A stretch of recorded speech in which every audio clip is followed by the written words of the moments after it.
ามแลตะเวนแดงลับดงตึกสูงใจลอยอยู่ในเมืองกรุงไปถึงทิวทุ่งท้องนาคือทอดแม่พ่อสำบายบ่น้อยามลูกจากมาฝาเฮือนแอมตองมุงยาหลับตายังจำฝังใจ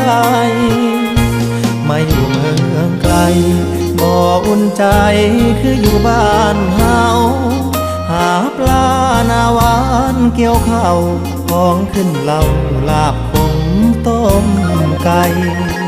หนาวหมอกจางจางไอดินกลิ่นฟางยังค้างในใจ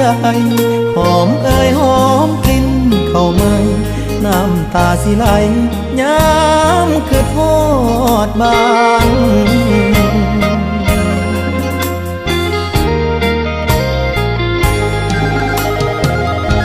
คือทอดเพื่อนสานป่านนี้เป็นจังใดน้องขอเพิ่นไว้ก่อนเด้อพ่อมีท่อกส